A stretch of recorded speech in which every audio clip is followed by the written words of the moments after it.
Então vamos dar sequência aqui à teontologia, a doutrina fundamental a respeito da pessoa de Deus. E na última aula aqui, no último encontro, nós falamos a respeito da evidência de Deus a partir do argumento. Quem lembra? Qual era o argumento? Leia lá então, para não ficar tão feio se você não lembra. Argumento cosmológico. Lembram qual é o propósito, a ideia do argumento cosmológico?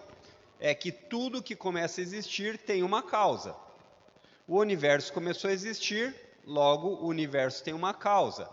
E aqui, essas premissas, a gente trouxe a ideia de que no argumento cosmológico, você faz um retrocesso até chegar o momento que alguém ou algo tem que ter criado todas as coisas. E esse alguém ou algo tem que estar fora do tempo e do espaço para que ele não seja criado. E aí, quando você faz um pouquinho de conta aí e lê Gênesis 1, você vê que existe uma pessoa em que a Bíblia Sagrada revela como sendo Deus, que é esse que criou todas as coisas, certo? Esse foi o argumento número 1, argumento cosmológico.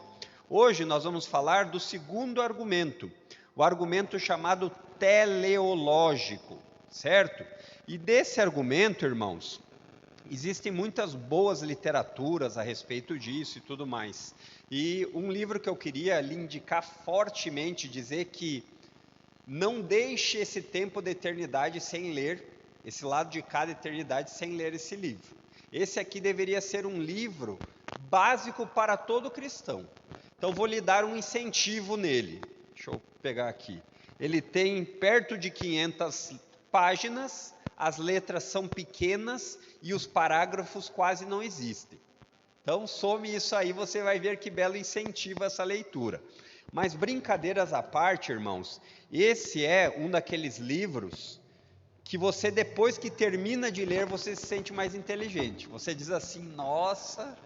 Por quê? Porque esse livro, a autora Nancy Pearcey, ela fez um trabalho excepcional de ligar cosmovisão, ciência, a premissa aqui básica do livro é: os crentes deveriam defender a fé bíblica, não apenas porque eles dão um salto no escuro, mas porque o intelecto, quando bem trabalhado, ele lhe leva à única verdade que é absoluta, que é a verdade da palavra de Deus. Então o nomezinho do livro chama-se Verdade Absoluta, e ele diz assim: libertando o cristianismo do seu cativeiro cultural. O que ela quer dizer com isso? Ela quer dizer com isso que muitos cristãos se escondem no que diz respeito a pensar fora da Bíblia apenas. O que é isso?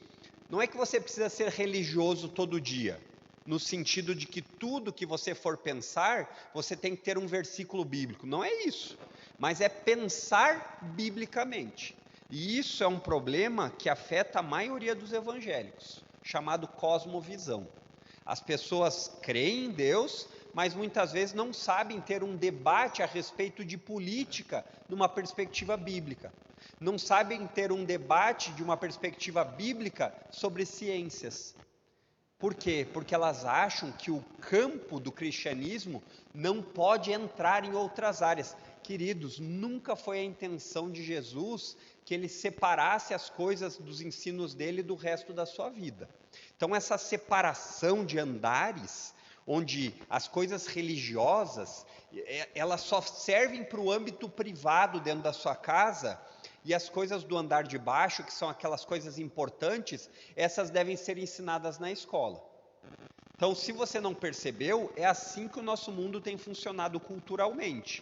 Eles não atacam a sua religião, desde que você não queira trazer a religião para dentro das ciências, para dentro de outros, política. Em outras palavras, o que esse pessoal tem feito na cultura é dizer assim: olha, aquilo que você acredita de religião não serve para uma vida diária, serve apenas para você se confortar diariamente. E esse é um engano terrível, e talvez você já tenha pensado assim. Pare de pensar assim, porque o objetivo nosso de crentes é conhecer a Deus e torná-lo conhecido. Certo? Então hoje nós vamos aqui entrar nesse argumento teleológico, e ele diz a respeito do seguinte, basicamente: tudo que existe tem um propósito ou uma finalidade.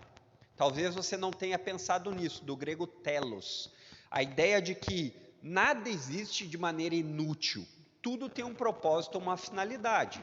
Às vezes, quando eu olho as moscas, eu fico pensando se isso daqui se aplicaria, né? Daí, logo mais eu penso e eu digo, não, mas ela serve de alimento para alguns outros bichinhos. Então, porque eu tenho pavor de mosca, irmãos. Então, mas esse é o ponto. Tudo que existe tem um propósito, uma finalidade. Isso demanda que existe alguém inteligente. Por quê? Porque se existe propósito, quer dizer que tem uma intenção, né? Você vê que todas as coisas que você faz diariamente, mesmo que você não perceba, é assim. Você se arruma com um propósito. Você sai de casa, muitas vezes, com um propósito. Eu sei que tem alguns irmãos, às vezes, que saem da volta por aí sem destino, né? Mas, de maneira geral, isso não acontece com as pessoas. Existe um propósito. E o argumento teleológico, ele parte desse princípio. Ele também diz que tudo que existe revela um grau de harmonia e organização que são surpreendentes. Quando eu falo em harmonia, aqui eu estou falando no ajuste fino das coisas. Então, você poderia partir aqui de um grau de harmonia e organização surpreendentes de coisas complexas, como, por exemplo, a gravidade. Se você parar para pensar que a gravidade, do jeito que ela exerce a força hoje, se ela fosse um pouquinho mais forte, as estrelas que os cosmólogos chamam de estrelas anãs vermelhas, elas acabariam ficando muito frias, e aí congelaria tudo. De contrapartida, se ela fosse um pouco mais fraco, as estrelas gigantes azuis, elas fariam o quê? Elas, muito rapidamente, elas queimariam tudo. Então, nota que nós estamos num local, boiando no universo, né? O planeta ele está, ou vocês acham que o planeta não está no ar? Existem aqueles que têm alguns conceitos. O planeta está no ar. E ele está num ajuste tão fino que se ele estivesse um pouquinho mais próximo do Sol, ele queimaria, um pouquinho mais longe, congelaria. Quando você para pensar nessas organizações, dessas coisas surpreendentes, você vê que até mesmo cientistas que não são cristãos, eles se obrigam a dizer frases do tipo assim: não sou religioso, mas poderia dizer que este universo foi muito bem projetado para a existência de vida, diz o astrônomo Heinz Obermann. Acho que é isso que diz. Aí olha o que ele diz. O que ele falou para nós faz sentido que alguém criou, né? Mas para não dar o braço a torcer, ele diz que a interpretação disso é que um ser alienígena criou todas essas coisas e sustenta. Por quê? Porque ele não pode dar o braço a torcer de um ser pessoal que criou todas as coisas. Agora, se você parasse para pensar num nível insignificante de harmonia, às vezes, Deus me traz à memória essas coisas que eu não chamo de insignificantes, mas que passam despercebidas. Você já parou para pensar num limão? Você já parou para pensar? E você já parou para pensar o quanto esse limão é conectado a você? Você pode fazer suco de limão, você pode fazer loção de limão, você pode usar o limão de adubo, O que eu estou querendo dizer é que o grau de harmonia e sincronismo é surpreendente. É algo que não pode ser feito pelo acaso. Por quê? Porque tem propósito. Você percebe esse propósito claramente. Quando você começa a olhar a criação um pouco mais, você vê como as coisas têm propósito, como elas foram feitas com uma finalidade. Então, um sistema como o universo harmonioso e funcional não pode ter como causa uma força impessoal. Por quê? Porque uma força impessoal não traz ordem. Se você já foi, não vou incentivar, não é incentivo aos jovens aqui, não entre. O pastor Adriano falou, quem já estourou uma bombinha, sabe que a bombinha faz um estrago. E ela não cria você não chega depois que uma bombinha foi estourada e diz assim, Olha como essas coisas estão se conectando bem. Olha como se for um brinquedinho que você colocou para explodir, você não vai olhar aquele brinquedo e dizer, olha como as coisas assim. Não, você olha aquilo e diz assim, olha, não tem sentido nenhum, explodiu. Então, quando você faz esse pensamento, você começa a entender que algumas teorias que trazem como a ideia uma explosão para gerar vida, não fazem nenhum sentido lógico. Porque uma explosão, ela não traz ordem, ela não tem propósito, ela não traz finalidade a não ser destruir, né? Ou então, se você é bastante cuidadoso, e organiza todos os dias o quarto, deixa bonitinho. Abra a janela e deixe um dia que está bastante vento e vê se o vento, quando entrar no seu quarto, ele vai arrumar o quarto ou desorganizar o quarto. São argumentos simples.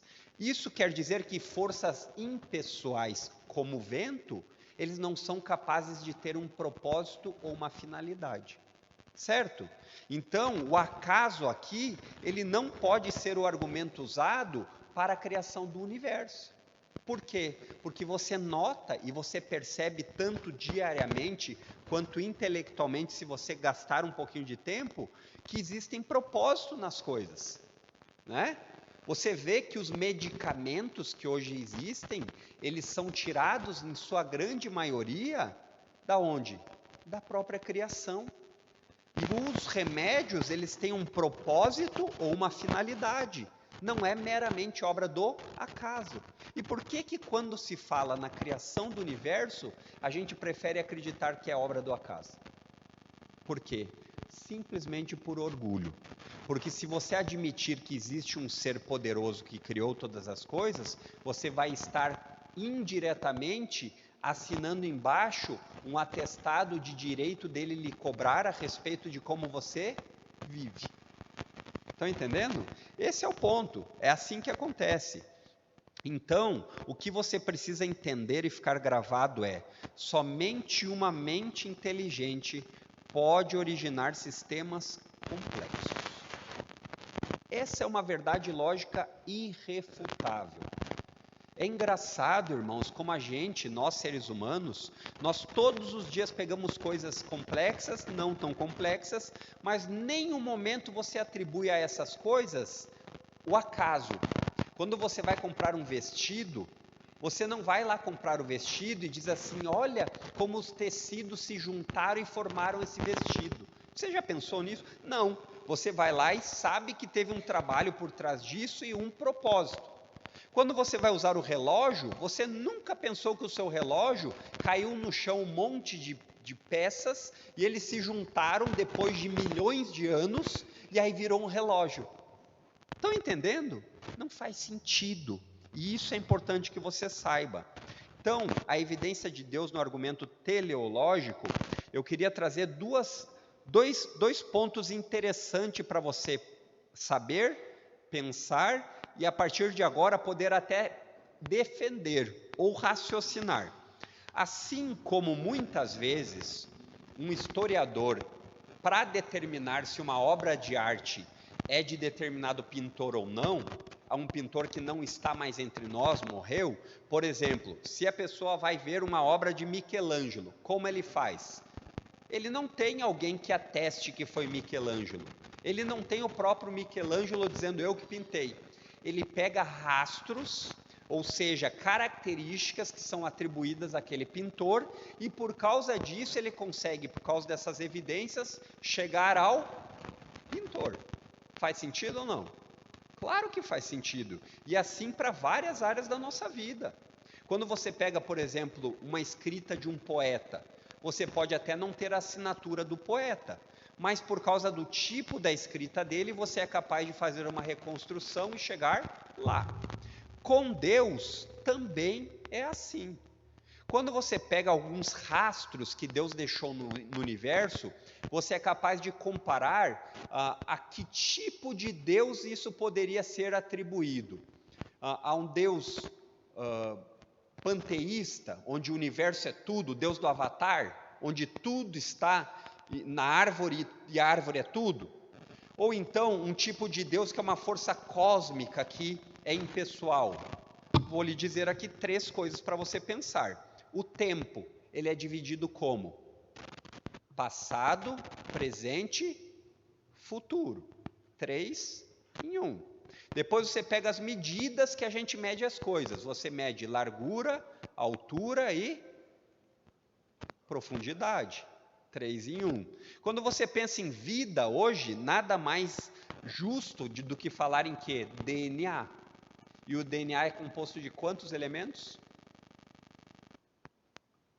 3 elementos também. Quando eu olho essas coisas, esses rastros, eu tenho 2 opções. Achar que tudo é coincidência, ou então atribuir isso àquele que originou todas as coisas e procurar qual é o que se encaixa nisso. Qual é o único que é Deus trino? 3 em 1. Qual? O Deus da Bíblia. O Deus da Bíblia. E é interessante que nesses rastros aqui são facilmente detectáveis. Isso, logicamente, uma pessoa que quer com o raciocínio lógico chegar lá, ela não vai ter dificuldade disso. Ela não vai ter dificuldade. O problema está que muitas vezes nós não queremos nos submeter à verdade. Outra coisa que acontece muito, e isso é importante para todo mundo que quer ver evidência de algo, são os acontecimentos. O que são os acontecimentos? Os acontecimentos são a ordem em que as coisas ocorrem. Os acontecimentos, eles podem acontecer de 3 formas. A primeira é o... Tá lá, gente. Acaso. A segunda é a lei. Não é a lei de Moisés, tá? É a lei das coisas acontecerem de maneira repetida. Lei da gravidade, são as coisas relacionadas à física. Ou então, nos acontecimentos, poderíamos falar num desígnio. O que é desígnio? É desejo intencional. É um intelecto que projetou. Poderia aqui pensar num arquiteto, certo? E olha que interessante aqui para a gente definir origem de vida e tudo mais. O acaso, ele é conhecido pelo quê? Processos aleatórios. Isso é acaso. O que são processos aleatórios? Aconteceu por acaso. É um processo que é jogado no tempo. Ele não tem uma regra, ele não tem uma sequência, ele muitas vezes não se repete da mesma forma, ele é bagunçado. O acaso é isso. O segundo, a lei, são os processos regulares, repetitivos e previsíveis. Por quê? Por que a ciência usa a lei? Porque é possível você ter uma teoria e comprovar por meio da prova. Por exemplo, se você quiser saber se uma caneta cai em determinado lugar, se você joga ela no chão, ela vai cair. Se você pegar uma caneta do lado direito e jogar, e pegar uma caneta do lado esquerdo e jogar, ela vai cair também? Sim, porque é repetitivo e previsível. Isso é lei.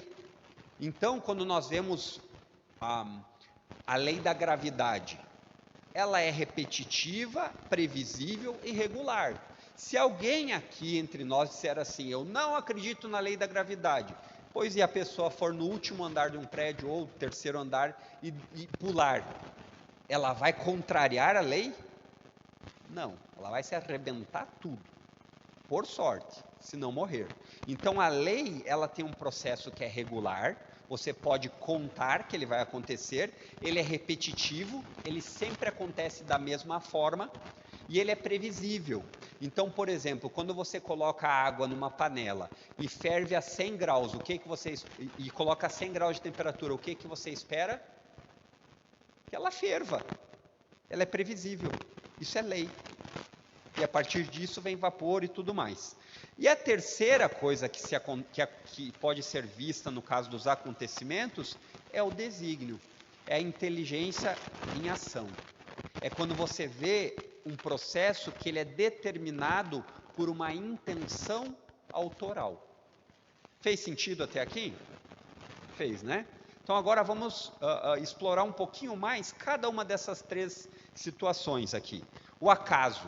Então aqui eu coloquei entre parênteses aleatoriedade, ou seja, o aleatório não produz informação inteligente. Por exemplo, se você pegar um saco com todas as letras do alfabeto, uma sacolinha tipo de bingo, e chacoalhar, e aí você joga, vai formar uma frase? Nunca, nunca. Você pode passar 2 milhões de anos que você não vai conseguir. Talvez você consiga um babá, talvez, mas você jamais vai fazer uma melodia, um Mozart, uma poesia. A aleatoriedade, ela mistura e não cria. Então, um universo criado pelo acaso, ele estaria muito mais misturado do que organizado. Certo? Aqui é interessante que, no nosso tempo, nós temos algo que no tempo de Darwin não tinha, que é a complexidade molecular. O que é a complexidade molecular? É o estudo do DNA humano. E, inclusive, os cientistas mais honestos, eles entendem que essa complexidade molecular é a morte de Darwin. Por quê? Porque ela é chamada de complexidade irredutível. O que quer dizer isso? Órgãos complexos não são formados ao longo do tempo com acréscimos ao acaso. Vou explicar para você. Você hoje quer comprar um carro novo. Você conseguiria comprar uma roda, depois em outro mês comprar um motor, depois em outro mês comprar as portas, chegar na sua garagem e largar lá e esperar com alguns milhares de anos para esse carro ser montado? Não, né? Não, claro que não, porque existe uma complexidade irredutível. As partes precisam existir para que o todo exista. Se isso acontece em coisas que são muito menos complexas do que nós seres humanos, imagine nós seres humanos. Então, nós não temos como, logicamente, acreditar que nós, num processo de milhões de anos, passamos a ter uma orelha, ou passamos a ter uma língua, porque precisou disso para a adaptação. Não. Se não houvesse todas as partes do todo, a vida não seria possível. Estão entendendo? Vou dar um exemplo aqui muito simples de complexidade irredutível e uma coisa extremamente banal. Todo mundo aqui conhece uma ratoeira, não conhece? Para a ratoeira ser ratoeira, ela precisa da molinha, da madeirinha ou de ferro, e ela precisa estar projetada toda certinho para poder pegar o rato. Se você pegar as partes e não terminar o projeto, ela pode ser uma ratoeira? Não pode. Então, com o ser humano, é disso para muito mais complexo. O DNA humano, que agora está sendo muito mais estudado graças à biologia molecular, ele mostra que existe informação intencional no DNA, como uma música escrita, como um ser poderoso, inteligente, que criou pessoalmente os seres humanos. É interessante que quanto mais a ciência descobre isso, mais provas nós podemos ter dessa verdade, muitos continuam cada vez mais se revoltando. E eles arranjam qualquer desculpa, menos admitir o desígnio inteligente. Você já deve ter escutado isso. Então, irmãos, acaso e aleatoriedade não produzem nada de informação complexa. Não é assim que você faz. Norman Geisler, no seu livro Não Tenho Fé Suficiente para Ser Ateu, acho que é, né? Esse é o título. Ele diz assim: imagine você chegar na cozinha e ver um cereal de letrinhas caído e com frases escritas, e você achar que tenha sido o gato que fez isso. Não, você vai dizer: alguém intencionalmente fez isso para mim. Alguém intencionalmente escreveu uma carta. Então, o acaso, a aleatoriedade são fora do baralho. Não tem como.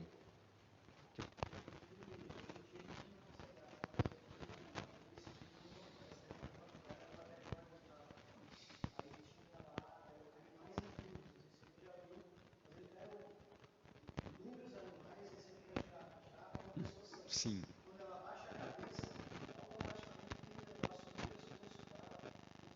Uma esponja, né?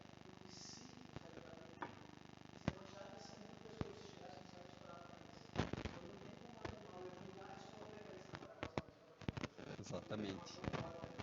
Exatamente.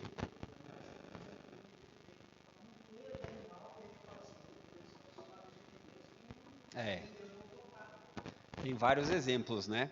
É interessante que, assim, aqui a gente faz uma conjectura, né? Mas eu creio que Darwin, ao ter sido exposto todas essas informações, ele voltaria atrás, né? É,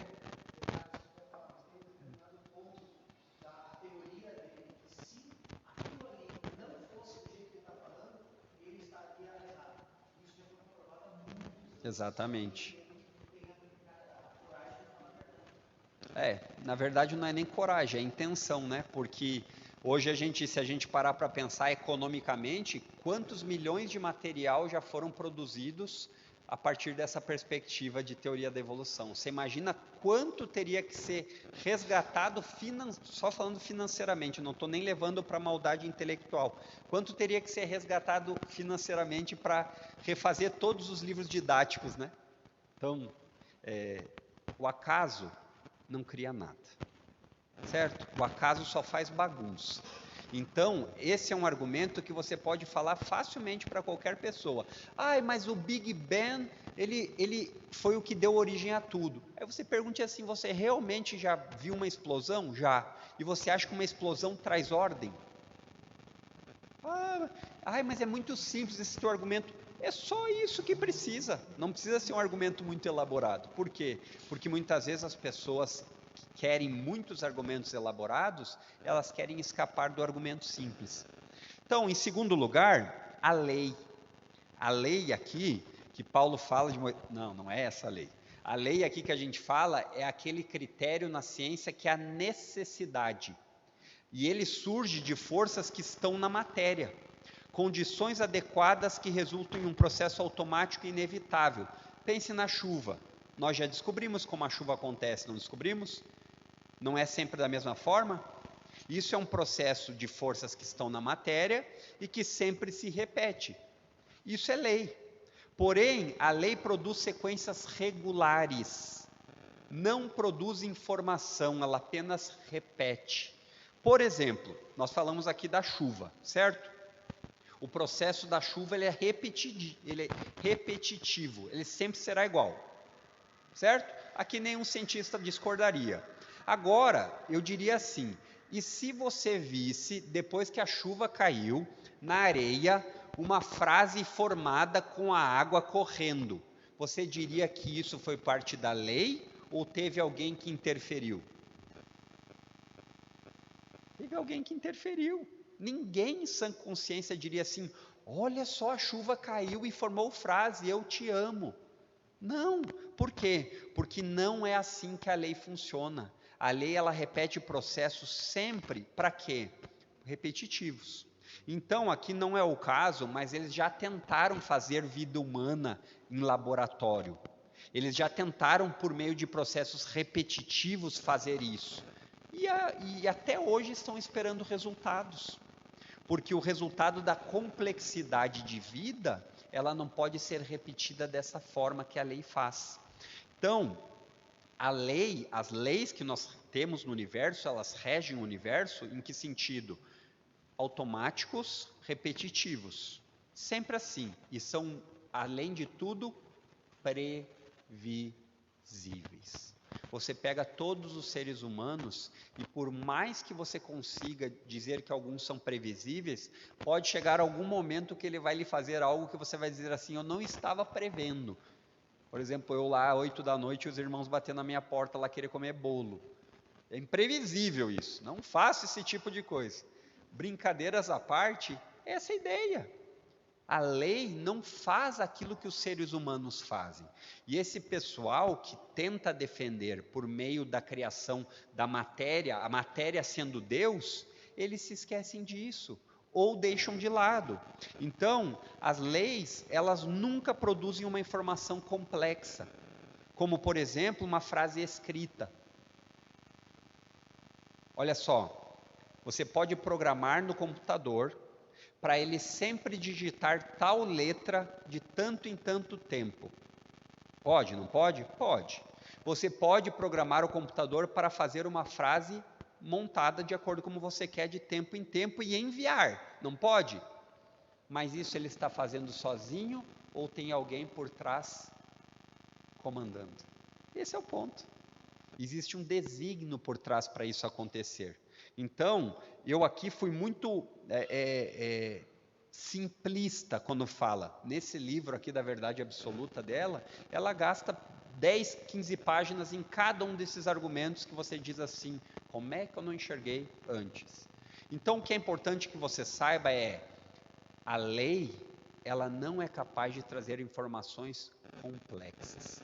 Então, aqueles cientistas que dizem que tudo aconteceu ao longo de milhões de anos por meio da evolução de uma maneira sistemática, abandonaram o acaso para parecer um pouco mais confiável, eles não conseguem explicar a complexidade da informação. Por que eles não conseguem? Porque a lei não faz isso. A lei consegue só provar processos regulares, previsíveis e esperados. Quando você vai fazer uma previsão do tempo, você tem uma capacidade de acertar com certo índice. E mesmo assim, com frequência, erram. Mas isso seria o uso da lei. Por quê? Porque eles sabem, olha, quando a temperatura está assim, o vento está assado, eles conseguem fazer uma boa analogia disso. Conseguem, mas é no máximo o que se faz. Se eu quisesse canalizar a água para usar na cisterna da minha casa, a lei não faria isso por mim. Eu precisaria ter um trabalho inteligente, intencional.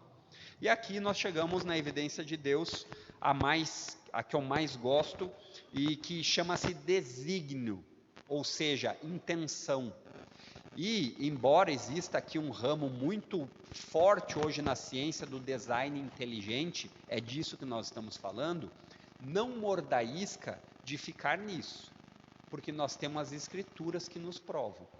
O design inteligente é um argumento que você pode usar para chegar a Deus com o intelecto, mas sem abandonar a Bíblia. Nem todos participantes do design inteligente são crentes. Eles vão, em algum momento, eles vão negociar as verdades bíblicas. Mas, como a gente pode não pegar a água e o bebê e jogar os dois fora, a gente joga a água suja e fica com o bebê na banheirinha, né? Então, a gente tem que aproveitar todas essas riquezas de informação que têm acontecido por meio disso.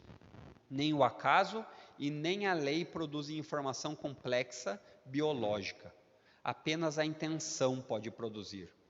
Ou seja, uma sequência irregular que se ajusta a um padrão prescrito. O que é isso? Irregular. É que não tem uma regrinha que sempre acontece da mesma forma, como na lei, mas que tem uma funcionalidade que chega ao objetivo. Isso é o que é informação intencional. Quando você pensa nisso, você pode pensar, por exemplo, num programa de computador. Ele é literalmente a ideia de desígnio. Por quê? Porque você sabe que existem lá, eu não entendo muito, mas eu sei que existe um monte de códigos e símbolos irregulares, com um padrão prescrito, mas que eles não ficam sempre do mesmo jeito, porque senão eles não gerarão a intenção lá na frente. Como você faz isso com um computador e quando se trata do ser humano você joga fora?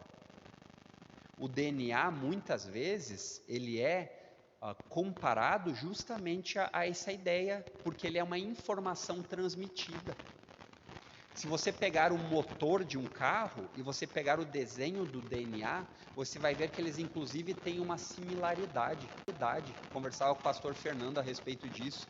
Como é impressionante você ver que a complexidade dentro do DNA é tamanha, é tanta transmissão de informações que é impossível o acaso ou a lei fazerem isso. Por quê? Porque você enxerga lá uma complexidade com intenção e objetivo. Esse é o ponto. E o avanço da biologia molecular, ele trouxe clareza que o DNA é uma informação inteligente. Se você pegar os cientistas, a grande maioria, eles não têm mais aquela ideia do acaso, ou pelo menos os mais honestos, ou até da lei, que a matéria produz as coisas. Não. Eles sabem que tudo isso que existe é tamanho complexo que ele é obrigatoriamente fruto de uma inteligência superior. Aí alguns vão dizer que é alienígena, como eu já falei, outros vão dizer que são os Transformers, né? Os Transformers ficaram enterrados na Terra. E aí você vai ver todo tipo de teoria, simplesmente para não dar o braço a torcer e dizer assim, olha, o Deus da Bíblia, dos cristãos, diz que ele é exatamente esse Criador. Por quê? Justamente pelo que eu já falei antes. Quando você admite que um ser pessoal criou todas as coisas, você obrigatoriamente está sujeito a esse Deus pessoal. E aí você não quer isso. Então é muito mais fácil você dizer um alienígena que não se importa com você.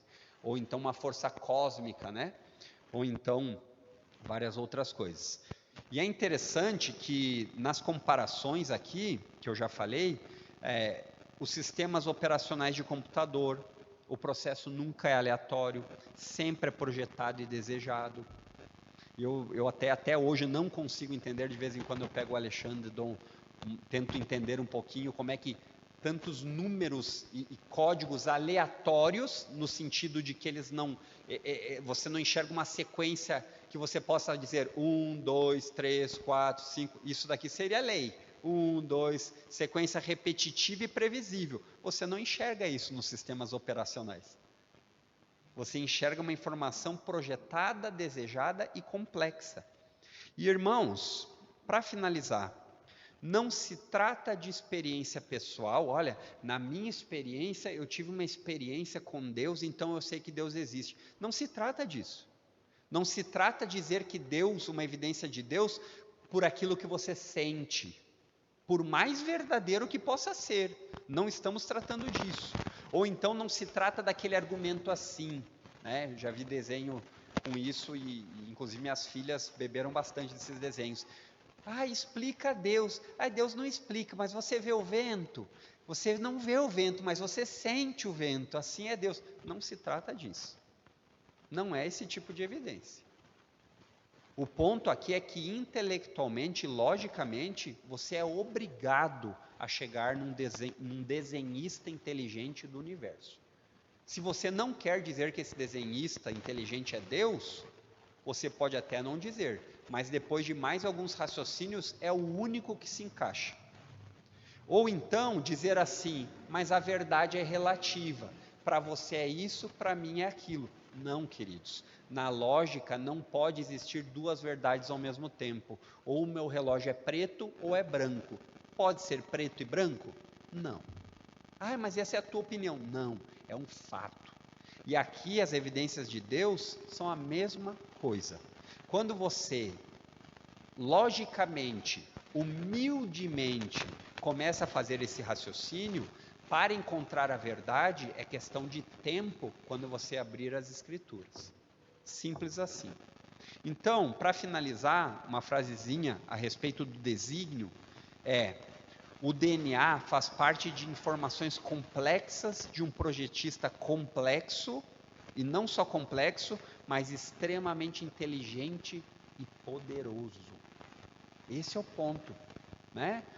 Eu não sei quantos aqui já viram o filme do Steve Jobs, né? Você vê ele projetando o iPhone, aquelas coisas, você diz assim, uau, isso daí é uma migalha perto do DNA humano. E o criador do DNA humano, que deu a capacidade para esse homem criar um aparelho fantástico como esse, é Deus. Então, muitas vezes, como diz Paulo em Romanos capítulo 1, nós preferimos adorar a criatura ao invés do Criador. Nós dizemos, uau, Steve Jobs, mas nós dizemos, Deus. Esse é o problema.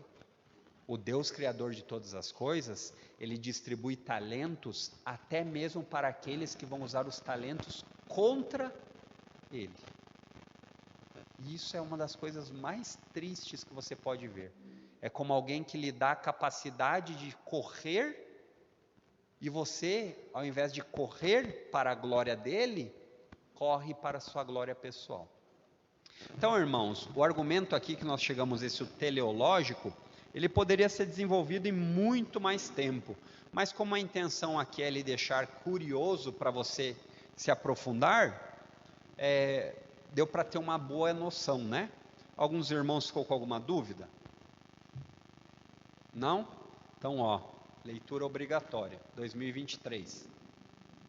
Eu só não vou falar assim quem topa, porque eu não quero ter que depois falar para os irmãos, e aí, leu? Ainda não comecei, mas lhe sugiro. Mas eu estou querendo debater com um ateu, mas eu estou querendo debater com um cientista. E o ponto principal é bíblico.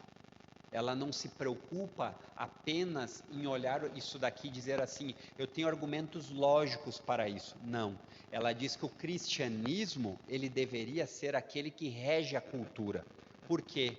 Porque é nele que existe a verdade. Porque a verdade absoluta vem de Deus. Vamos ter uma palavra de oração, então? Pai Santo, graças te damos por esse tempo juntos, por aprender a respeito desse argumento teleológico, de propósito, de que todas as coisas existem com uma finalidade, e em especial poder nos deleitar em saber que o Senhor é o Criador, que o Senhor fez todas as coisas, poder olhar isso com os nossos olhos espirituais desvendados e poder te render glórias, poder te agradecer por toda a tua graça comum na humanidade, por toda a tua graça especial em nos salvar dos nossos pecados, e te pedir que o Senhor nos dê coragem e sabedoria.